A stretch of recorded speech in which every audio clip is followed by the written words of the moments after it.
Good day, friends, and welcome to Our Power is Within podcast. I'm your host, Chas Smith, and my mission for this podcast is to inspire you to take your power back and to realize that you are the healer that you've been looking for all along. I want to start out by asking for your support. If you're enjoying the content from this podcast and the guests that I've had on the show, there are a few ways that you can help continue to support future episodes. First, click on the subscribe button if you have not done so already, so that you have every new episode waiting for you in your podcast library. Secondly, if I earned it, you could leave a 5-star rating on Apple Podcast and or a quick review. And you can also share your favorite episode with a friend or on your social media and tag me at Our Power is Within. Lastly, if you do feel called to do so, there is a tip jar, a virtual tip jar link at the bottom of the show notes. Let's see. So before I get into the challenge today, I do have another request. I'm actually looking for guests for the podcast, but I have a very specific request. I am looking for anyone who has experienced a great deal of relief and or healing, whatever they consider to be healing through mind-body work, who is now able to go live their life. Specifically not in the mind-body world. Does that make sense? So there are so many people, as we've discovered even on this podcast, that find relief and healing through their journeys, and then they end up becoming coaches of various mind-body sorts, or starting some type of career supporting other people on their healing journeys in the chronic pain and illness world. And this is absolutely fantastic. But I am convinced there has to be people out there who have other aspirations and who go on to begin or continue their careers through other interests outside of the chronic pain community. And if this is you, email me and let's chat. Okay. So now that I got housekeeping out of the way, I would love to hear from you on how last week's challenge went. If you don't remember, it was figuring out one pattern or habit in your life that is likely a learned behavior and that is not in sync with your authentic self or the life you desire and want to live. And what we were going to do was make an action step or create an action step that we could take to begin to shift out of this pattern or habit. If you recall, mine was about early evening fatigue, and I will happily report that on more than one evening I said yes to myself, and despite feeling the fatigue, I left my house to go do things in the later evening and dark, and it felt great. Baby steps, right? So if you feel called to share with me how that went for you, send me a message and let me know so that I can celebrate you. And this week's challenge is going to be simple. We're literally just going to ask ourselves one question and just be observant of where the answer to this shows up in our life. And that is, where are you still finding yourself saying, I can't statements? Notice where the I can'ts are showing up, and then challenge yourself to shift out of these I can't statements into how can I, or I choose not to. How can I opens the door to possibility and limitlessness. And I choose not to puts us in a position of empowerment. Both are powerful reframes, so I encourage you to try this on and have so much fun with it. And dun, dun, dun, as always, I'm excited to share today's conversation with you all. Our guest today is a lovely soul who I believe has a very inspiring and powerful message that he shares through telling his own testimonial and story. His name is Matthew Stensland-Bos. And Matthew first began seeing progress on his journey into healing through the use of a popular brain retraining program, DNRS, Dynamic Neural Retraining System. Eventually, over time, he began incorporating other principles and tools into his experience as well. He believes his true healing comes from his steadfast commitment to living his life aligned to his truth, to following his mission, and shifting his focus on following this mission and his passions rather than focus purely on healing physical symptoms. There's so much more to his story, but I'm going to let him tell it to you guys. So let's get to it. All right, Matthew, thank you so much for being here with me today and everyone who is listening. Thank you so much for having me. I'm glad to be here. Yay! Yeah, I'm really excited to have you too. I'm excited to just have this conversation and hear what you share today with me and everyone who is listening. For everyone out there, I first discovered Matthew on a DNRS forum where he just popped on one day and wrote this amazing, inspirational, eloquently written testimonial of his healing journey and his process and what he's gained and learned. And it was so inspiring and so well written. I just knew I had to connect with him. So here we are. Thanks so much for having me. I have been excited to do this since we spoke a couple months ago. So yeah, absolutely. So I'm going to go ahead and just let you get right into starting out with a brief intro, who you are, where everything started in your healing journey, where you're at today, and we'll go from there. yeah, sounds great. So as many people know, your healing story is often something that can go on for a very, very long time. So I'll try to give you the shortened version. I'm not very good at not talking a lot, but that's not necessarily a bug. It's more of a feature with me. So I kind of feel like a lot of people who feel that they were limbic or had some things going on early on, I don't really ever remember not having a certain amount of something going on, a certain limbicness, so to speak. But when it really started to get in the way of my life and it became obvious something was wrong was right around 13. And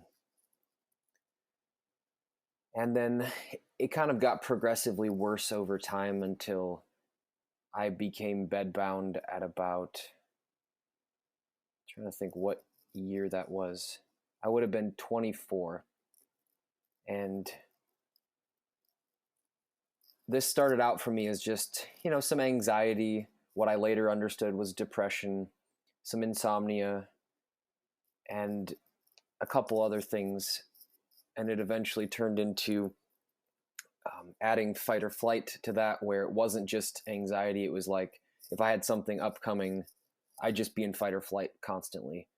And that started when I was 13 or so with chess tournaments. And eventually that happened with any competitions. And then it was anything at all, even an appointment or a call. And depression got worse. Anxiety got worse. Food intolerances got worse. Sensitivities got worse. Spinal issues started getting major in my teen years to the point where it was just constant pain, scoliosis, misalignments. It's almost hard to remember all the things I dealt with because I so thoroughly broke from that reality to create who I am now. I almost have to think back. I got diagnosed with things like mast cell activation syndrome. I had a seizure one time that almost killed me. I was gone for 4 or 5 hours, I think.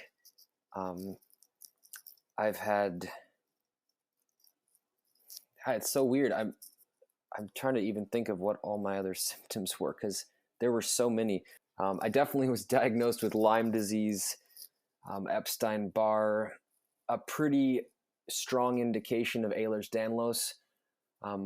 I stopped short of the official genetic testing because my doctor told me basically, you have this, we can just confirm it with a genetic test. And I said, okay, if we confirm that, what's it going to do? She said, not really anything. I mean, we're going to follow the same treatment plan, whether you have it or you don't. And I said, okay, I don't want anything to do with that then, because I don't want another stupid label that will confine my ability to change my reality.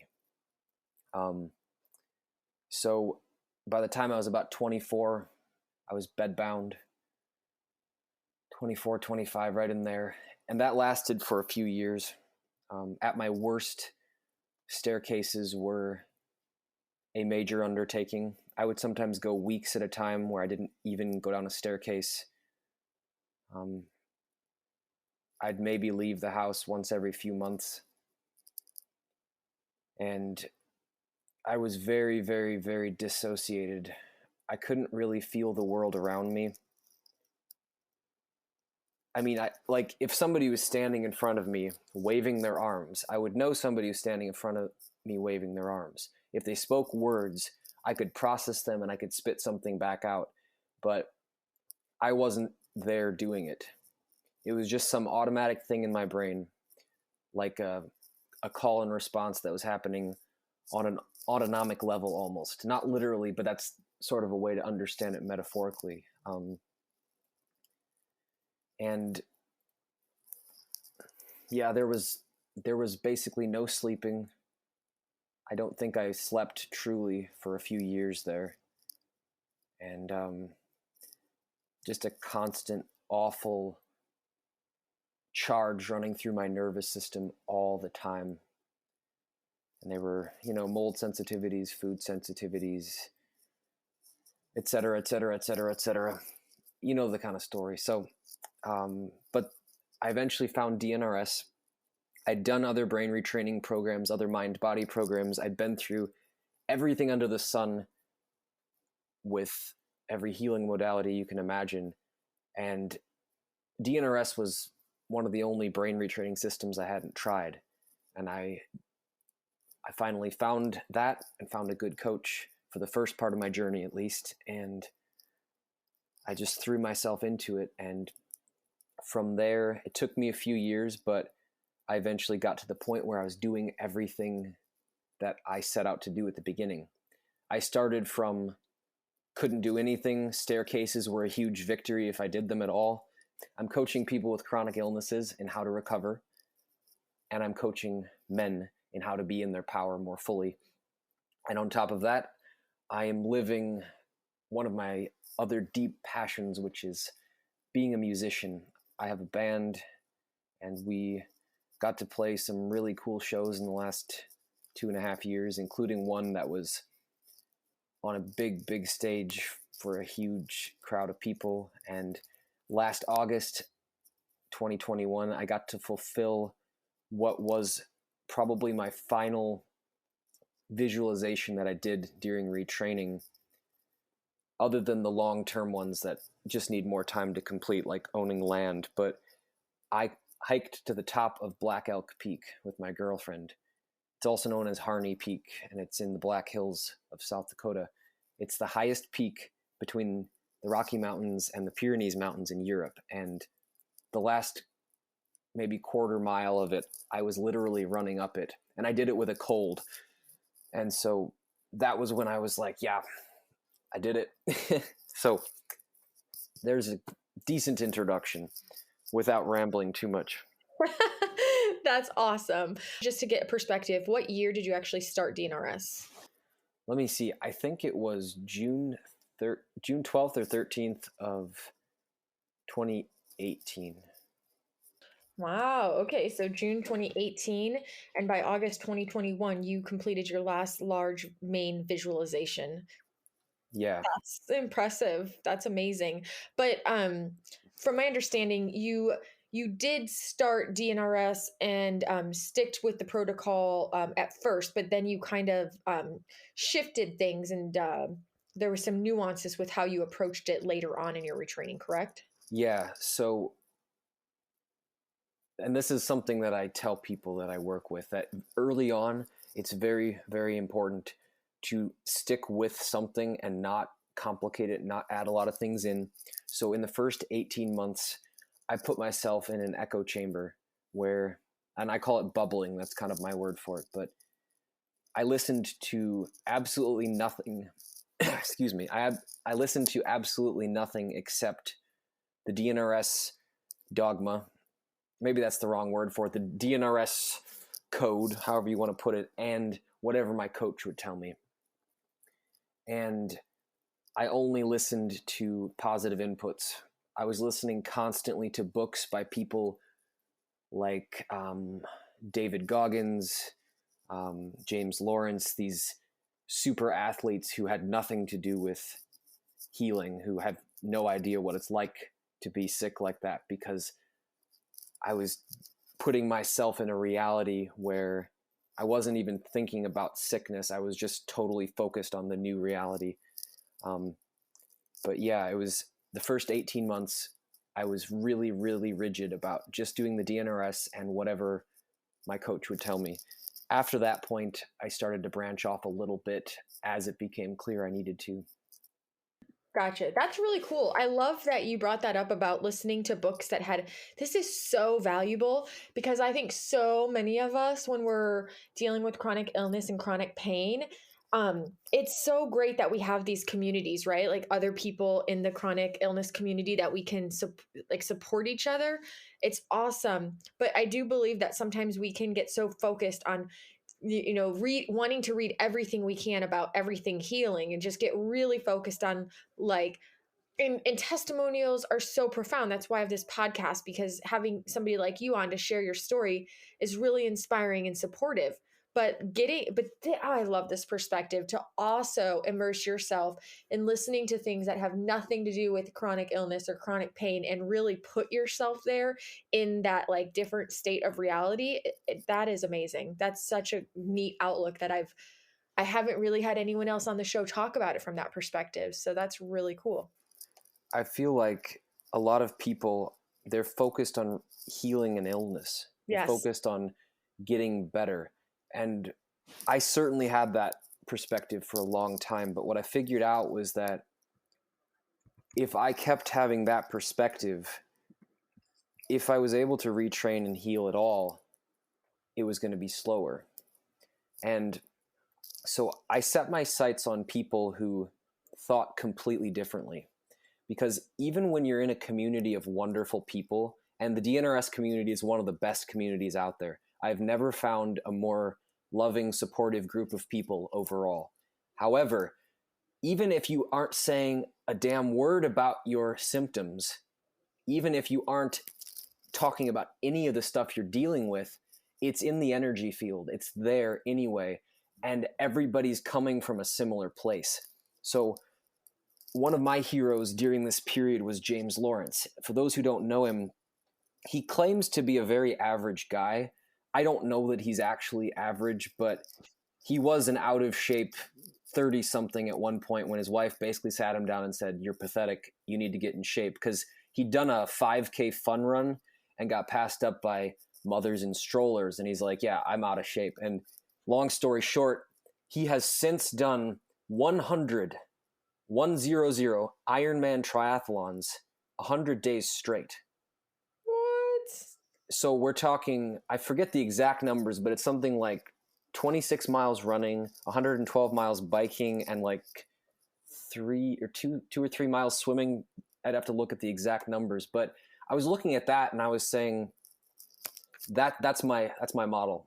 I'm not going to go on, I'm just amazing if I can get out of bed. I did praise myself when I had little successes like that, but my bigger vision was I'm on the same par as anybody else. I might just take a little longer to get there. I love this. I really do. Because, yeah, it's both worlds are important to have that community where, like you said, there can be no mention of symptoms, but it is in the energy field. But with that said, there are times when we're going through this stuff that we do feel so alone and so unseen, that having that community to lean on, to feel seen, to feel that connection, to feel understood is important. But yes, to have this other outlook and somebody else and other people that you can be like, no, I'm going to relate to this person. Like, this is possible. There's no reason it's not possible that I can also be at this person's vibration. I don't know. I just love this so much. And I'm totally with you. It's kind of like most people, I feel, would be best served by having one foot in each place, at Mm-hmm. least as long as they need that support. And that's what I Yeah. did. Yeah. One foot was in the DNRS community, and one foot was off in my own world saying, my reality is whatever I make it. And eventually I stopped being in the community, but it was just because I'd moved into my own thing more. Yeah, I do wonder too, because one of the common themes that sometimes happens amongst some people is that you're very much in your bubble, right? And then when you start to feel better, you start to emerge back into life. But there can be a lot of struggles with that. I've heard a Yeah. lot of stories where people really struggle because they're trying to go out into life and they're trying to interact with and relate to all these people that they don't really connect to because they don't, once again, you don't feel understood because that like those people don't really know what you've been through in a sense. Hmm. But I think doing this approach in the way that you're explaining it, I can only imagine that as you do integrate more into life, that there's like an easier flow and easier transition because you've already had that one, like as you say, one foot in that focus there. Yeah, and that is actually a really good point to bring up. That integration phase is where a lot of people get tripped up because early on, like I said, bubbling was very important. I just put myself in this bubble and I blocked everything out. And I Hmm. just built this inner foundation. But then about a year in, I met my girlfriend. And about the same time, I started working with the band I'm in. We're called Beautiful Kingdom. And it's utterly wonderful. It's the thing. If there was one thing I was retraining for the most, it was there's one thing that was keeping me going when I had nothing to hope for. It was that music. But it was a huge jump because I went almost overnight from just kind of doing my own thing, doing my own flow, retraining, doing a little bit of other things, but mostly just being in my own bubble, to having a girlfriend, doing 4 or 5 days a week of band stuff, having gigs that we did that were 3 hours and 9 hours before that of setup and takedown after. So I hit a wall. My retraining had not yet reached a point where it could sustain what I was trying to do. Hmm. And this gets into how I very much diverged from DNRS, because in DNRS, what I've gathered from the people I've talked to and the way that they teach incremental training in the training zone is your training zone is different on different days. Your incremental training is different on different days. And I find that if that works for you, keep doing it. That's okay. For me, that was one of the things that I feel is absolutely wrong, because it's not that you're just supposed to blow yourself out and push and push and push and push. That's not right. That's the old way. It's more, you have to know why you're doing this. And instead of saying, what can I handle? You say, what do I want to do? What makes me come alive? What's more important to me than breathing? And how do I make that happen given my present realities?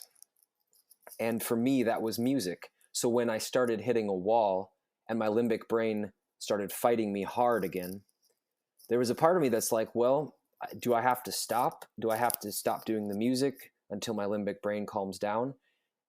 And that just wasn't going to work, because when you do that, you teach your limbic brain, oh, this is the problem, and the solution is to back off. But if you back off once, you might be backing off forever. So I'm not saying you never ease with something, that you never take a break. But what I did was I kept doing things no matter what, if they were something that was truly aligned with me. And the music was deeply aligned with me. So I would find ways to just get through it using the retraining. And so the retraining became a tool to live my purpose instead of a way to heal so that I could later live my purpose. Does that make sense? 100%, 1000%. Yes. It's okay, how do I want to say? This is so important. I'm so glad you're bringing this stuff up. Um I love, it's almost like you, if you think of like your limbic brain as like this child throwing a fit, you know? And if it throws a fit and you give into it, then you're literally teaching it that this is all it has to do is like, it's like how they say like, oh, if you give in to your kid every time they kick and scream on the, on the in the floor in the store to get what they want, and you give them what they want, they're gonna know they can do that every time and get what they want, in a sense, if that makes Yep, sense.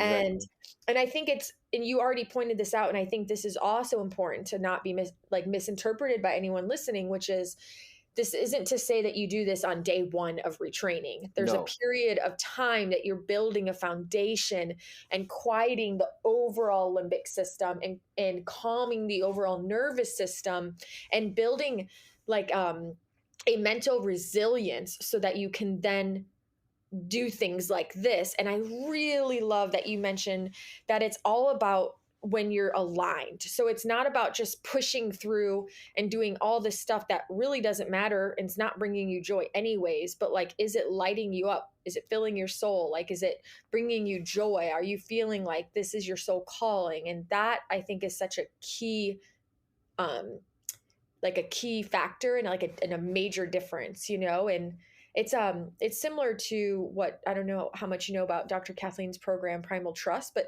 that's pretty much what she teaches, is to like learn how to step into your authenticity and to like create the life of your dreams in spite of symptoms, knowing that the more aligned you become, the more you will heal, rather than sitting at home saying, I have to heal to be able to go do these things. It's like, no, I'm going to figure out how to incorporate these things now, because I have to like live this truth to actually heal. Yes, exactly. And no, Kathleen was actually my coach before she ever had the program. When she was kind of still finishing up her own retraining early on, she was the one I was working with, and so I got to hear kind of the original edition of that stuff before she, put it into a program. Awesome. That's really cool. And so I'm so curious. So about, you went from bedbound when you started DNRS, and within 1 year you had a girlfriend, which means you clearly weren't bedbound, because you actually had to get out and be living life to some degree to meet someone. Yeah, Yeah. Did that just organically happen? that's a beautiful story. I kind of wish she were here, but she's not here today. Because she could tell it with me, but um, I visualized the hell out of that for a long time, and I prepared myself internally for it. But what's funny was I didn't know that I already knew her, because when I was, let me see, so 2018, before I started retraining, there was a girl who rode past my house on her horse. And I was sitting in the yard, just sitting in my boxers in the sun, because that's what I did. If I could get outside, I'd just sit in a chair with my feet in the grass, half naked, soaking in sun. And she rode by, and I got up and pulled some pants on and got her attention. And we talked for like 2 or 3 hours. And she, I think I saw her maybe once after that. And then she kind of fell off my radar. I think she was seeing somebody else at the time, and just the way that people are respectful with each other, they don't want to lead each other on. And I ended up, when I started back into the world, one of the things I did was I started playing music at nursing homes, and she was working at one of the facilities that I played at. And there was one time I was just getting ready to play. I was, doing a sound test, and I saw her walk in, and I didn't recognize her because she looked different. Her hair was different. She had makeup on. And it had been a while since I'd seen her, but something in my intuition was like, oh, you should talk to her. She's cute. And then later the activities director said, there's somebody you should meet. Her name's Bree, and she just loves horses. You guys would get along really well. And so she got Bree, and we talked, and then it took me like maybe 30 seconds to a minute before I was like, wait, you're that Bree, aren't you? And or maybe I recognized it as soon as I saw her and I heard her name. I don't quite remember, but it was just really cool, really beautiful timing. And she was a part of my healing process, because honestly, you do have to do a lot of intense warrior type work, but sometimes you just need human connection. Somebody who's sitting beside you saying, hey, do you want to just watch The Last Kingdom tonight? Let's watch some Vikings beat up some Englishmen and not think about anything tonight. And so having somebody who loves you and is there with you is just a beautiful thing, and I'm very grateful for her.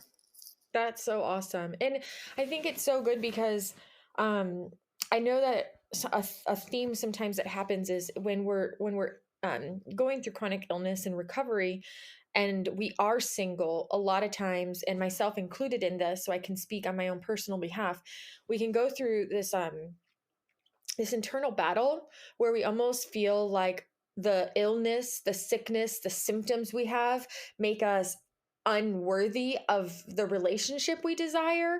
Like, kind of like everything else we were just talking about. Like, I need to be healthier to before I'm ready to be in a relationship, rather than if you know that you're lacking that deep, meaningful connection, maybe it's okay to be like, hey, I'm worthy of having this deep, meaningful connection now. And that might also be a catalyst that helps me on my healing journey. Because, as the saying goes, maybe this is more mental stuff, but we, they say we experience trauma in relationship and we experience healing in relationship. I really feel like you can do a lot on your own, but it's only phase one. You are not retrained if you get yourself calm and then you go out into the world and the world creates like a situation where you're all the way back to square one. I remember hearing about, I mean, no disrespect by this, but I remember hearing about people who, when COVID hit, they felt like they restarted their retraining. And with all due respect, you're not done retraining. You weren't retrained at all if those circumstances can knock you down that hard. And so having a partner, having the real world experience that you're having, that's where you really test out how retrained am I. Yeah, how resilient are you? How anti-fragile are you? Yeah, and it doesn't mean people are weak if they have setbacks. It's more like that just tells you you've got more work to do, and that's okay. Right, exactly. Totally. And so at what point did you start getting out of bed and having, I mean, obviously you weren't symptom free, but at what point were you at least better enough that you started integrating into the world and started to toy with playing music and, all that good stuff? Let me answer that indirectly by saying when people are afraid of something, let's say you're afraid of walking up to a woman that you find attractive and telling her, hey, I think you're lovely. I'd like to get to know you to see if we'd be a good match. Could I take you out to dinner tonight at 6:00? Whatever the case is. If you're afraid of doing that, my advice is go talk to 20 women. Because if you take something that you're afraid of and you do something way bigger, suddenly you're not going to be afraid of the smaller thing because you're going to be so focused on the bigger thing and you're going to be terrified of the bigger thing. And so I started immediately because my coach was like, this is not negotiable, just do it. I got down the stairs every day. That was my first step. And it took me probably about 7 months to where I was really actually starting to do anything beyond the basics. And at that point, it was way beyond what I thought I could do. It was way beyond my training zone. I was way ahead of myself. But about 7 or 8 months in, I started playing at the nursing homes. And I don't feel like I felt any kind of actual moments of brain being a little bit quiet until about 2 years into retraining. So for some perspective, I'd already been in the band and been with my girlfriend about a year before that happened. So we know, and you've already mentioned this, like we know that sometimes our nervous system or our, brain, however you want to look at it, is like going to throw a fit about things. And then we might have like a symptom, quote unquote flare, however you want to call it. Was this just then, did this just require for you this high level of indifference? Like, I'm so focused on pursuing what I love and what really lights me up that I'm okay if I have symptoms. I'm okay if I have flare ups because you just knew that you were going to be able to like surpass it eventually? Somewhat, yes. I didn't know for sure. I just had to have faith because honestly, when I was going through this process, I didn't really have many moments where the rounds actually made me feel great. Sometimes they would, but 90% of the time it was more of a distraction tool and a grinding tool. So I didn't really experience much or any feelings of like, oh my God, I feel amazing. I feel like my limbic brain is healed. I can feel how I'm going to feel when I'm like this all the time. It just honestly sucked on some level 24/7 for years. And so I didn't even know what it would feel like to feel better. There Mm. wasn't moments where I had those glimpses, at least not that I can remember.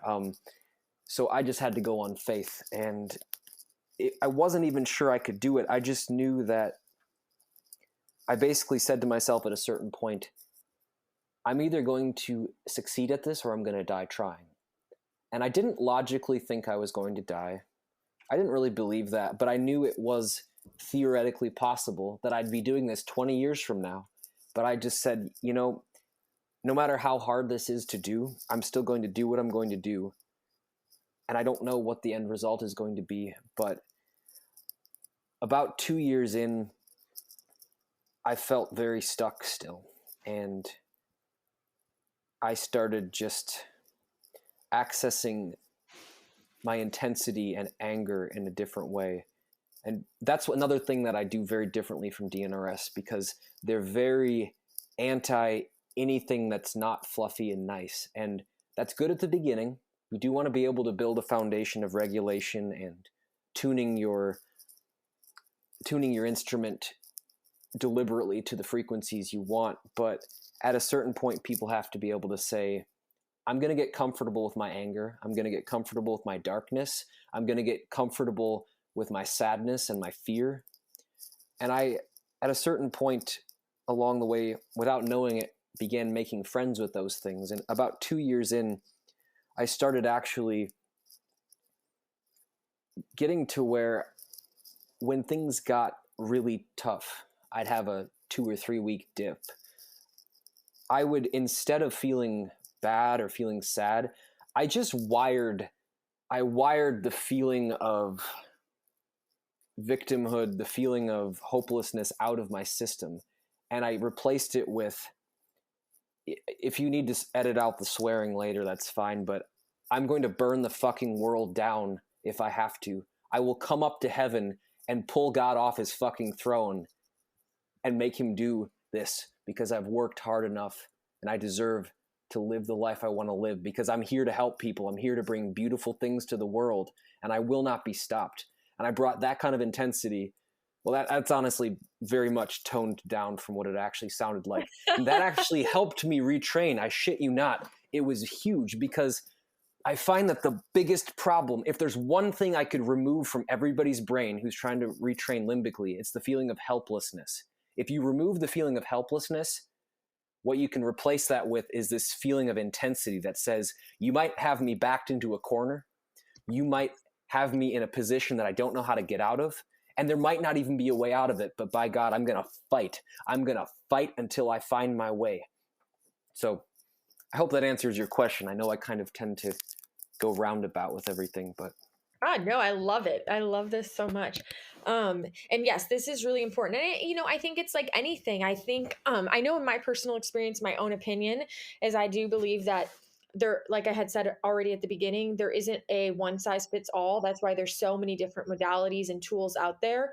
And most of us, at the further along we get in this journey, we realize it's like kind of like peeling back the layers of an onion. And we have this, it's a process where we peel back different layers, and we might have to kind of move from one tool or modality into something else depending on what we need. And like you had said, DNRS is an amazing foundation. And I find that a lot of people in their journey, depending on what they've been through in their life, might start incorporating other modalities or other tools or other approaches of their own down the road. And yeah, I mean, it is important to at first kind of make everything fluffy and happy and awesome. And eventually, for some of us, it's very real that we're going to have heavy or emotions come up, and we need to actually be able to be with those and not run from them because it's a part of the human experience. You have to be able to hold space for all of it, because part of why we got limbic or dysregulated in the first place was that we didn't have the capacity to hold difficult emotions. And Right. typically that was because our caregivers or the environment we grew up in somehow wasn't safe. So then we had to learn to suppress ourselves and cut ourselves off in an attempt to be safe. But Yeah, totally. And and also like to no fault of anybody's at all, it's often as a child we're not taught how to emotionally regulate or how to we're not taught emotional intelligence. We're not taught how to like actually understand and express feelings that show up in intense situations in a way that's supportive. right, Yeah. it's so And true.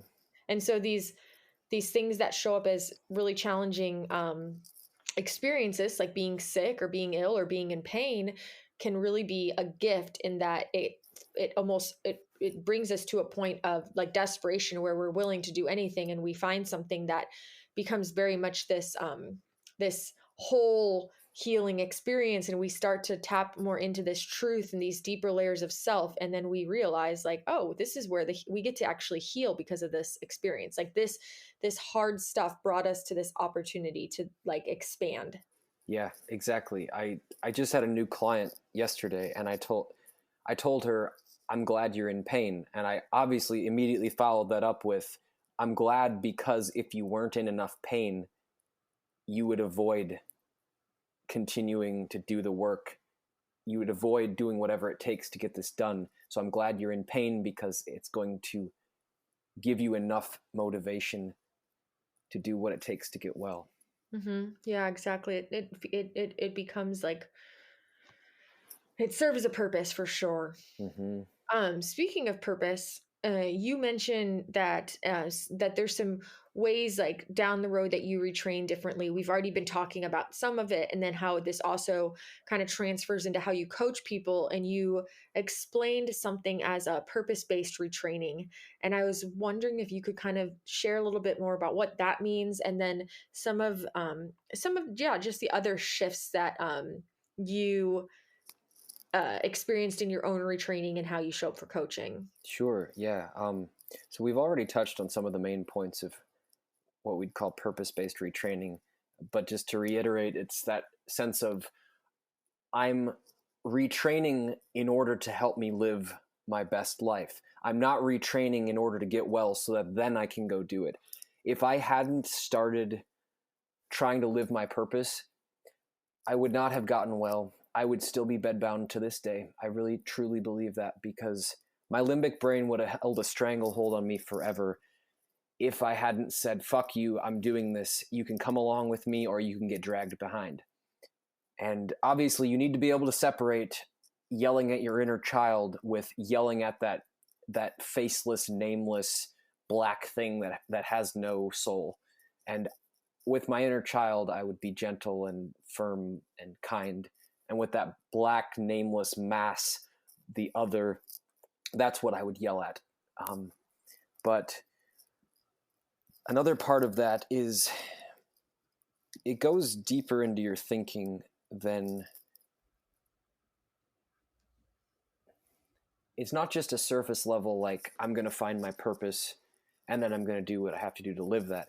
It needs to permeate every part of your being, because if you don't take the actual purpose part seriously enough, you're not going to have enough motivation to get through the bad days. Like, let's say, for example, I'd said, I'm going to make my purpose getting back into professional chess or something. I loved chess, but it wasn't my purpose. And if I had done that, I wouldn't have had the motivation to get through it. So you have to go deep enough to know what your purpose really is. And that takes sifting through a lot of layers of bullshit, the things you think you are, the things you've been told you are, the things you think you're not, the things you think you can or can't do. For me, for example, I was always pretty scared of recording my music. And that was a big block. And at a certain point, I just said, well, in order to do what I need to do, I'm going to have to record music. So when my friends said, okay, the world's shutting down from COVID, let's just start recording. There's not going to be any shows for a little while. I said, okay, let's do it. I threw myself with no hesitation, threw myself into one of the things that scared me the most. And we've got music out now. It's imperfect. It's wonderful.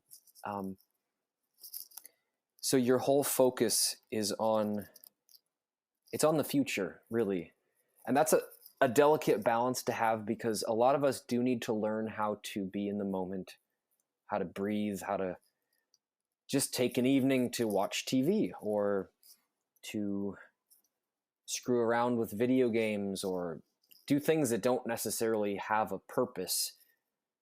You do need to do that, but in some ways you sometimes first have to learn how to completely and absolutely focus yourself on what's to come. There was a point where, like I said, not a lot changed for me symptomatically. I just developed more resilience. That was a big part of the change between like 1 year in and 2.5 or 3 years in.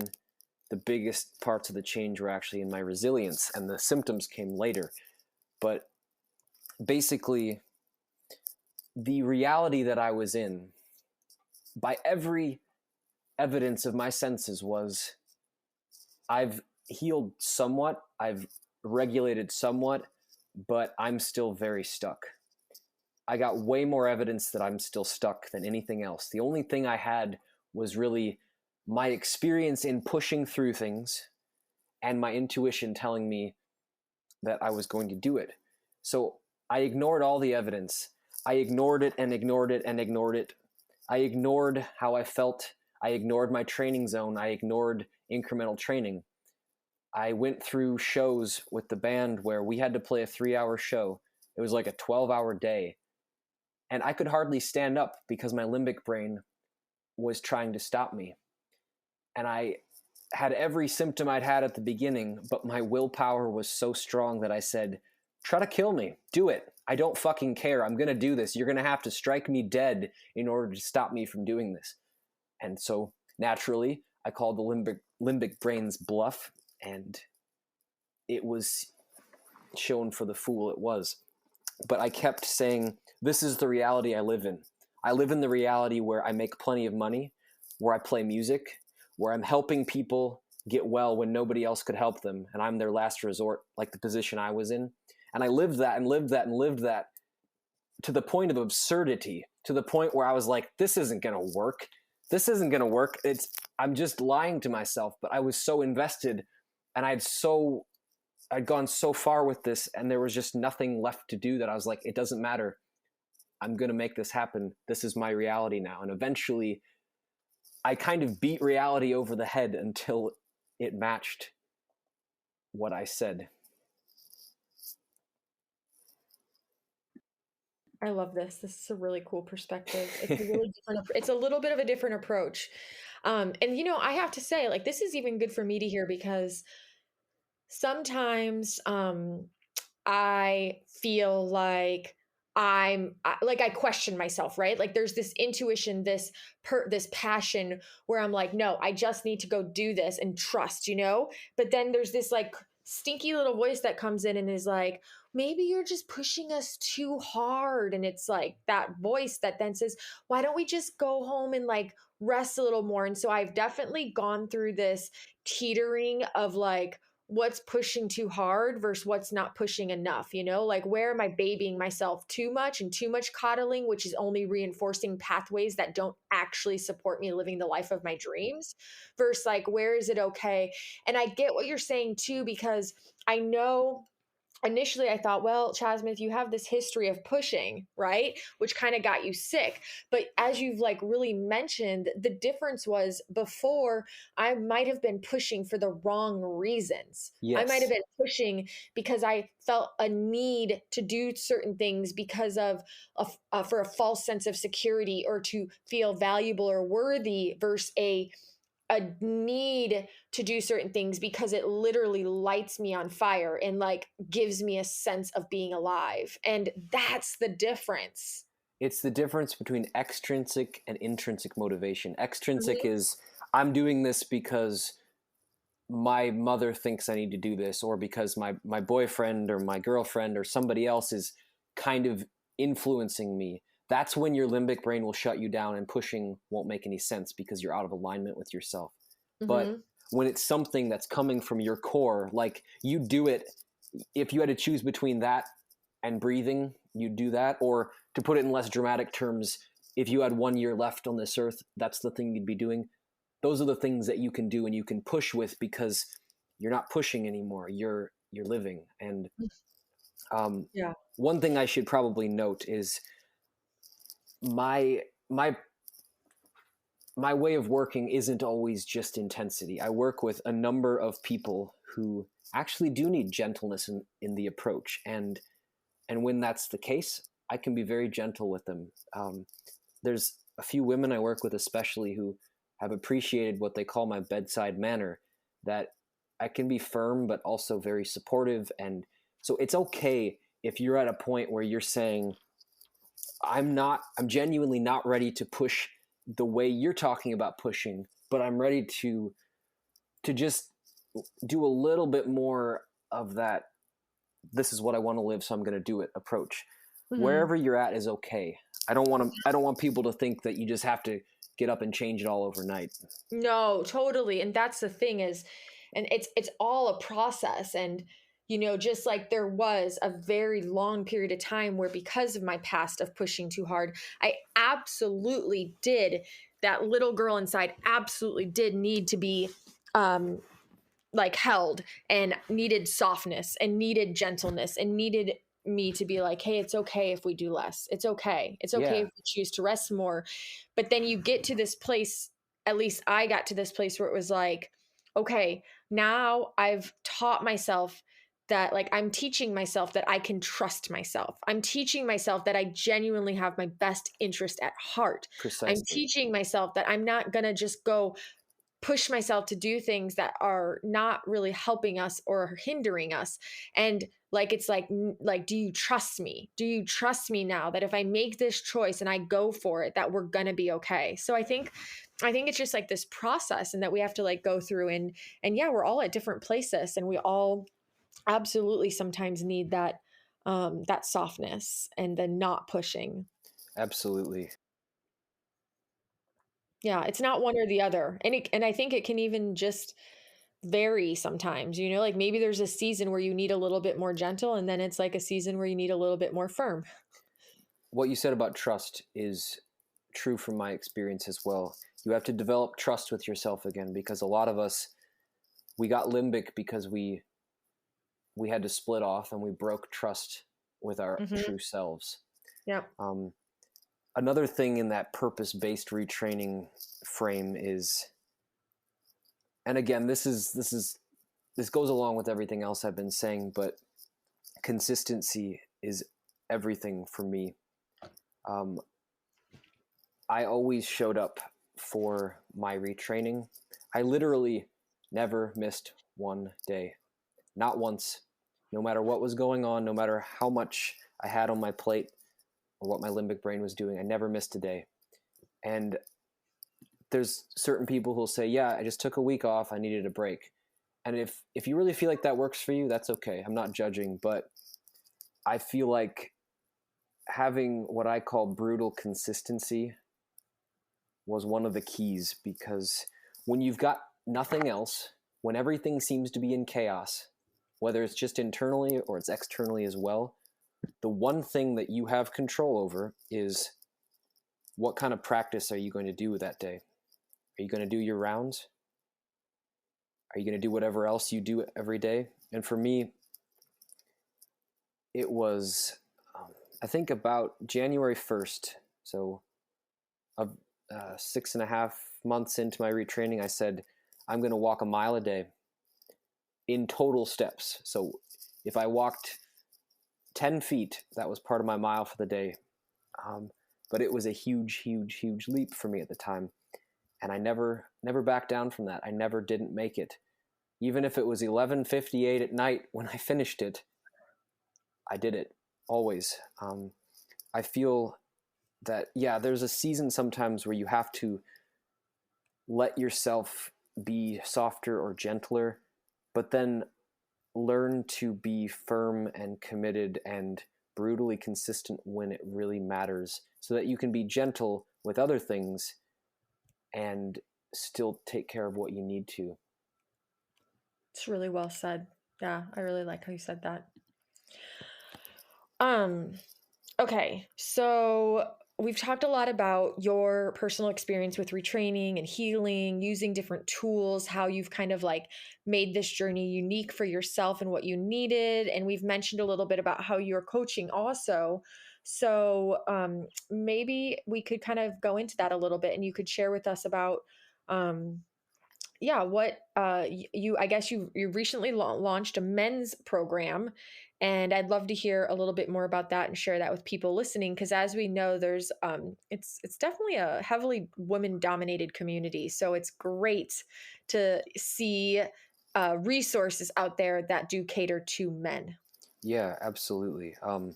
So my coaching practice, I've been doing it for, I guess, a couple of years now. And last year I really said, all right, time to push it a little bit more, not just take whoever comes to me, but really say, here's my flag in the ground. I'm doing this. Anybody who wants help, come to me. And last year I started working with men a little bit more as well, because I have found that I love coaching people with the limbic journey. I also love coaching men who are just on the masculine healing journey. And sometimes that includes men who are dealing with limbic stuff. And sometimes they're not really limbic people. But what I've found is that the same tools that I used in my retraining, they're the same tools that a man, or at least certain men, will use in developing themselves and becoming the man that they were born to be. The name of my business is Forging Your Legend, because it fits in with everything that I sought to create and everything I used to get out of that dark hole for myself. And the men's program, like I said, it can be men who aren't even trying to do something with limbic retraining, but I do teach them how to do my own version of rounds. And I teach them about neuroplasticity, among many other subjects. And I take them through this process over a few months of integrating their experiences from childhood, understanding their beliefs and their conditioning, understanding the ways that they see the world, understanding what it is to be a man in today's world and how you even define that. Because there's this idea that's popular nowadays that the old model of masculinity is outdated or even toxic. And I push back on that hardcore, because we still need men who are strong. We still need men who are protectors. We still need men who are leaders. But the old model does have its limits, because often those were men who, they didn't have time to express anything. They didn't have time to have their own feelings and desires. They just had to make sure their family survived. So the new model that is pushed, that's wrong to me, is a man who's soft and weak and effeminate and isn't able to get anything done. Now, if there's a man who's listening to this who feels like that's genuinely him, that's okay. But what I do in my program is help the men who are on one extreme or the other. Either they're like me, who, when I was younger, I had a hard time connecting to my power and connecting to my anger, connecting to my authentic masculine, because my models for masculinity were either guys who used their power to scare people and hurt people, or they were men who kind of deferred to their women and were nice but not very powerful. And I kind of chose the latter. So there's those men, and there's the men who still cling to this idea that they can't cry, they can't show any feelings, they have to have it all together, they have to dominate everything. Both of those are unsustainable. So I try to help men come to the middle where they are powerful, but also kind, tough, but also capable of connecting on an authentic emotional level with their women, with their kids, with their friends. Because I think the journey of healing for men it's a little different than it is for women. There's a lot of overlap, of course, but in the end, a man who is masculine isn't necessarily going to be at his best when he's sharing all of his feelings all of the time. He should be able to do that, though. He should know how. He should know how to, when he needs to, take a moment and say, maybe to his wife, honey, this is what I'm feeling right now. I'm feeling sad, and I just want to express this to you because I want somebody to see me. But also be able to regulate himself enough that if he's facing moments where he just needs to get things done, if he needs to stand in his power and plow through something, he can do that just as easily. So I believe the world needs more men who are integrated men, not afraid of their emotions, but also not becoming feminized by being too sensitive or too incapable of doing things when doing is required, and being able to still polarize the women in their lives, still give them the gifts that a man can give to a woman so that she can give the gifts that a woman can give to a man, and we can complement each other and give in the ways that we were made to give. Yeah, 100%. Yeah, I really love how you described that. And the world does absolutely need more of that. Like, seriously. That's how we get to those conscious partnerships. Yeah, exactly. Yeah. Where can people learn more about these programs? Because you don't only have the men's programs, you do teach women too. So where can people learn more about your offerings, your coaching, and connect with you? Yeah, so I've got a website, forgingyourlegend.com. Forgingyourlegend.com. I have everything on there, or at least there should be everything on there. I might be updating a page as we're recording this, but it'll be live. And to clarify, yes, when it comes to the purely limbic retraining, healing, regulating, getting back into life, anybody who wants to do the work, I welcome you. If you resonate with me, talk to me. I'd love to work with you. The men's program, the kind of intensive, structured program that includes all the retraining stuff, but also a lot of other topics like sex and relationships and a lot of other things from a man's perspective. That's only for men. But I would say that at this point, half my clients are women. So that's kind of a nice balance. Yeah, absolutely. Are you on social media at all for people to reach out? I have Instagram and I have Facebook. I don't update them super frequently, but I do update Instagram from time to time. And yeah, I am on Facebook. And what's your Instagram handle? I think it's at Forging Your Legend. Okay. And we have talked quite a bit about your band and music and the integral role it's played in your healing journey. But I know you've also mentioned that you have actually through your healing journey done some things like make some songs that you said have gotten passed around the DNRS groups because it's funny and it has been supportive for other people. Could you tell me a little bit about that? Yeah,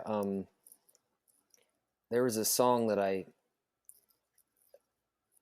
wrote very quickly, um, maybe 9 months into my retraining process, and it was one that I literally wrote in 5 or 10 minutes, recorded it once on my iPhone, and I was like, okay, cool. And I shared it in one group, and people loved it so much that literally this week, I had somebody message me and be like, I was just listening to that song again, makes me laugh every time, I still love it. And it just cracks me up because there's songs that I've literally spent 300 hours on, no joke, 300 hours from start to finish, and that one was 15 minutes, and it was called Zero Fucks. I'm not going to sing it on my iPhone headphones, but it basically goes, today, 0 fucks were given, it was gray. In the morning when my last fuck ran away, it had become too lonely now to stay, because 0 fucks were given here today. And it goes on like that. So even the rhyming is kind of, silly and basic, but it spoke to people because it was funny, but it was also heartfelt, because the chorus went into, what do you think it'll feel like when we're all done with this serious bullshit? In other words, what do you think it's going to be like when we don't have to retrain anymore? When we're just out there living life and we can take things for granted like regulated people do. And then with Beautiful Kingdom, we've got some songs out. Some of them I wrote, all of them I played on. Beautiful Kingdom is the name of your band, right? Yeah. And our ethos, our core reason for existing is to bring beautiful music to people that promotes healing and connection and empowerment and strength, because the term beautiful kingdom could sound like a utopian vision, and I'm not a socialist or a communist. I don't believe the world is just going to live in perfect harmony, everybody singing kumbaya and thinking the same way. It's more like we have a lot of work to do to get to where we are emotionally integrated enough that we can understand each other and have true tolerance, meaning you live your life, I'll live mine, we can have some respect in the middle. And we're kind of working toward that, helping people to connect to themselves and create a more beautiful world. And so all of our music touches on some level of healing or connection or transformation. I love it. Are you on, where can people find your music? Are you on YouTube or Apple Music or Spotify? All three of those. All three. Okay. Yeah. And we're going to Awesome. be So on. we'll leave some links in the show notes so people can connect to your music. Absolutely. We're also going to be on Minnesota Pioneer PBS Public Broadcasting for an episode of a TV show we filmed last year that's going to be on, I think, St. Patrick's Day this year. And Awesome. we're in the process of recording a jingle for a well-known spiritual teacher that can't reveal yet, but that'll be coming out, we think, on Valentine's Day. So Awesome. Okay. Very cool. And my final question for you, before we say our goodbyes, is a question I ask every single person on the show. And it is, if you could only share one message with the world for the rest of your life, what would that message be? that's a good question. One message with the world for the rest of my life. Yeah. If you had to throw it all, everything else out the door, and you could just share one message, what would that one message be? I think I would say the advice I give people that I gained from going to hell and back and living in hell so long I didn't even know there was anything else for a while, it seemed like, is that there's only two things in life that actually matter. Everything else doesn't mean a goddamn thing. One thing is living your mission. What are you here on earth to do? For me, at its very core, it's helping people transform. And I do that through music. I do that through coaching. I do that through books. They won't be out for a while, I don't think. But those are my main areas that I do that in the world, that I live my mission. And the other is the people that you love.